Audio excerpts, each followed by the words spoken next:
Boundaries, y'all, it's okay not to have boundaries because most of us are taught to yield when we have boundaries. And I'll tell you exactly when it happens. And you've seen people doing it all darn day with their toddlers. Toddler screaming no, parent blowing right past the no. But you need to forgive yourself for not having boundaries because they were shamed out of you. They were trained out of you. They were physically beaten out of you. They were made you to have competition between your siblings to not have boundaries. Anything, divide and conquer. There's so many mind tricks. They were gaslit out of you. I love that one. Now, here's another thing. Boundaries were never modeled to us. How many people have seen their parents get bowled over out in the real world? Can you think of a time where boundaries were not modeled, where not having boundaries was rewarded? And that's kind of what this week is about, is just introspection and being kind to yourself and noticing the body feel of not having boundaries. Because there's this third one that isn't ever talked about. It's the physical pressure we feel when the other person is unhappy with us. Anybody feel that? It's that it's almost like a jab right at the bottom of the breastbone or in the middle of the belly. It's like this almost urge yes, I must comply. This person needs me to comply. I need to make them happy. And I want you to know that salespeople rely on that feeling. Now, here's why you want to set boundaries. Not because, as God is my witness, I'm never going to have anybody steal my energy again. Although that's a good one. That's a really good one. But what happens to very porous empaths, where I was one, is the emotional roller coaster is based on lack of boundaries. So that's one of the reasons you want to have boundaries, because we do get so susceptible to other people's needs from us.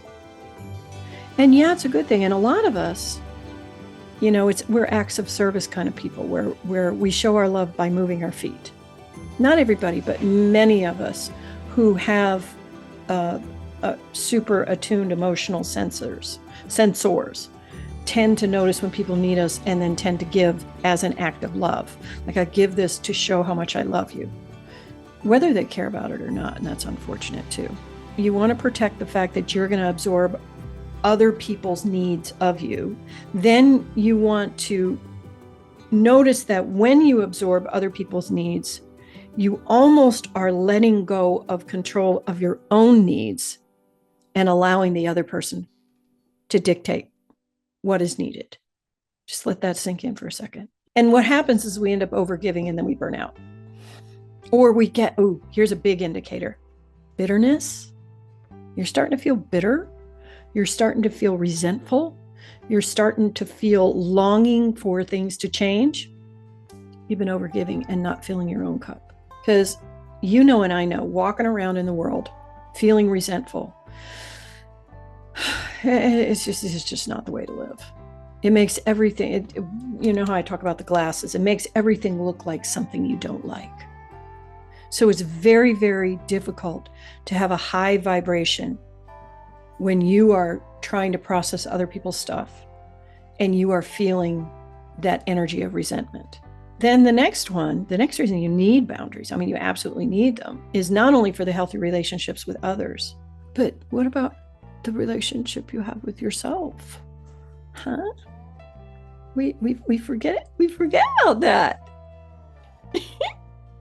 It's really easy to go into zombie mode and go into default mode because we have not trained ourselves to have these boundaries and to notice when they're being crossed. But hopefully today I'm going to help you get started on that journey. All right? How to set your boundaries. I'm going to do this very, very slowly. You want to start with identifying past slip-ups. And I don't mean by falling into the pit of, if God is my witness, I'm never going to let that bitch get him and bring it to me. No, that's not what we're doing. That's not what we're doing at all. What we are doing is, when this happened, And this is hard. I'm not going to lie. This is very hard. I noticed a pressure. I noticed something in my throat. I noticed a pressure in my feet. I noticed some sort of uncomfortableness in my body. And I can't quite put my finger on it. But when this happened, then I did this, and then I felt something else entirely. So notice, just as curiosity, well, I felt this, and then I felt this, and then I felt this. And then you go backwards. This is the hard part, the really hard part. You go backwards and say, how early did I notice this? Because you want to know a secret? And you're going to hate yourself for this. When you have had a relationship, and I'm saying if, I'm saying when you've been in a relationship, some sort of a interaction with a narcissist, there is a testing moment within the first 15 minutes of interaction.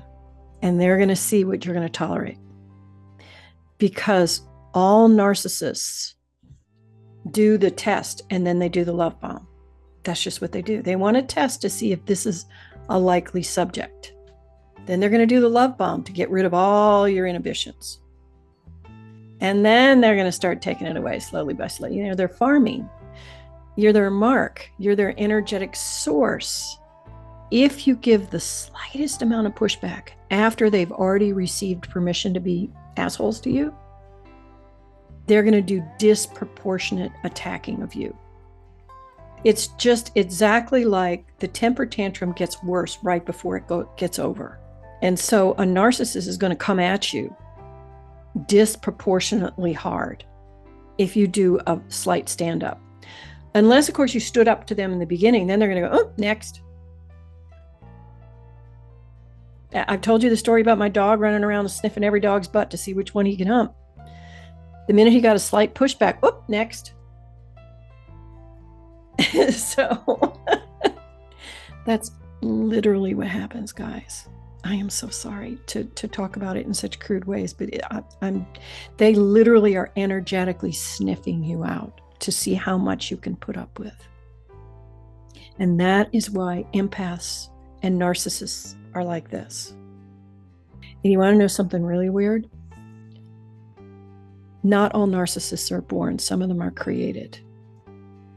And they were originally empaths who got so abused that they said, fuck it. I'm out to get anything I can out of anybody else. Once you have identified that body feel and the progression of body feel, then you want to notice what types of situation create that same pressure feeling. In a social situation, like a dinner party, cocktail party, some sort of thing where you're interacting with people, you start feeling that pressure, that slight pressure, then you immediately need to think, well, what does this person want from me? What's going on with this person? Be curious instead of, oh, poo-poo. Oh, yeah, it's okay. You can say something rude to me. That's okay. Because that's how they check. They'll say something really rude or offensive.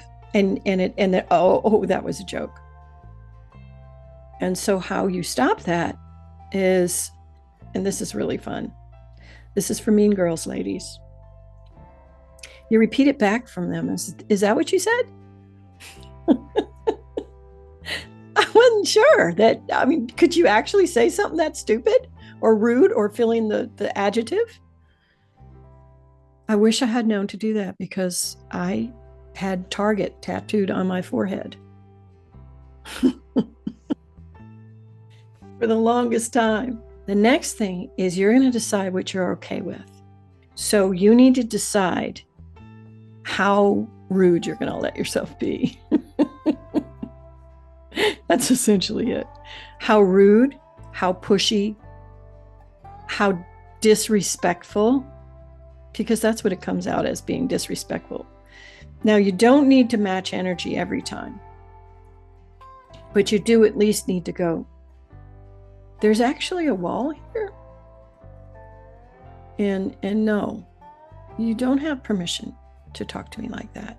The trick is to be as kind as possible, but still be heard. Don't let them bowl over your kindness, because you know and I know 100% of the time, kindness is often mistaken for weakness if there is no truth or spine in it. Now I'm going to do a demonstration. Here is me having a weak center going, you can't talk to me like that. No, you can't talk to me like that. Do you notice how that didn't feel firm? That didn't feel strong. Now, watch this. Okay, this is me having a very, very strong center. You can't talk to me like that. I'm just not going to accept it. Did you feel the ice in my veins? It's that level of make my day. That owning it. And that's part of creating your boundaries, is finding that place in you where you can own it.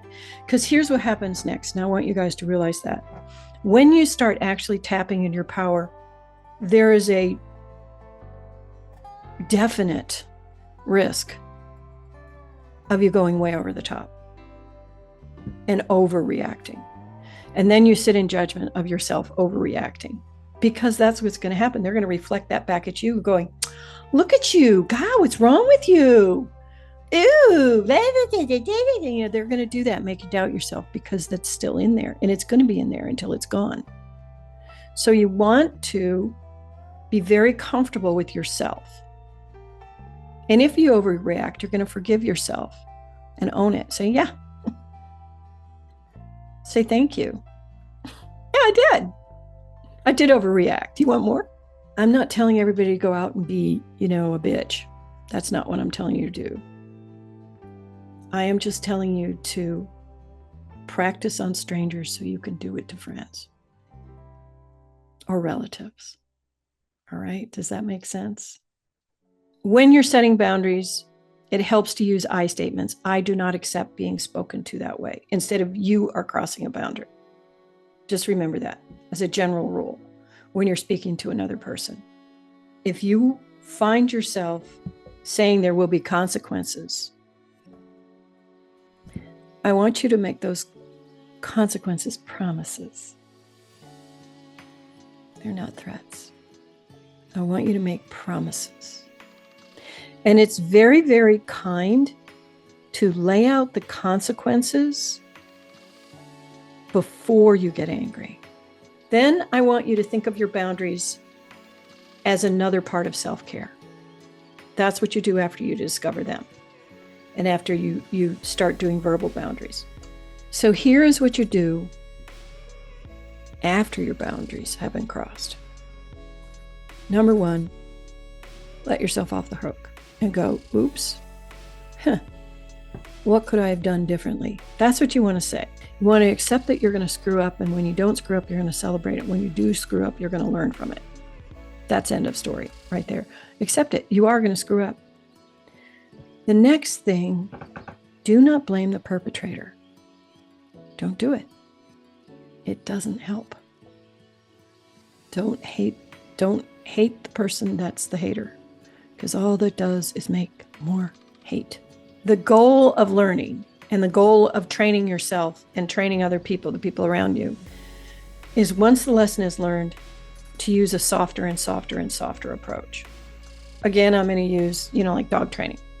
When you're first teaching your puppy to sit, you're like, sit, right? And then after that, you're going to go, sit.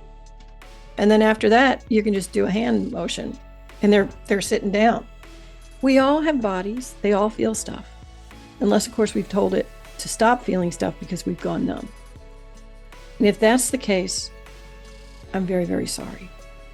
And it is possible to do this when you're numb, simply by moving into, and I hate to say this, the default no. That's what we do when we get overwhelmed. That's the default no. Do you remember that? Everything and anything. I don't care who you are, go away. Right? The default no. And give yourself permission to do that. I'm sorry. I'm having a no day. That is something that is the hallmark of being highly sensitive, you have to let yourself regroup. Because the final person whose boundaries you don't want to cross are your own. And half the time, that's how we get ourselves into trouble. We're crossing our own boundaries. We are not noticing when we need to eat. We are not noticing when we need to drink water. We are not noticing when we need to go away from a situation. We are crossing our own boundaries. And so to take this full circle, you're not having boundaries to protect yourself. You're having boundaries as self-care and kindness. That's the end of it. You're not the weakling. You're the queen or the king.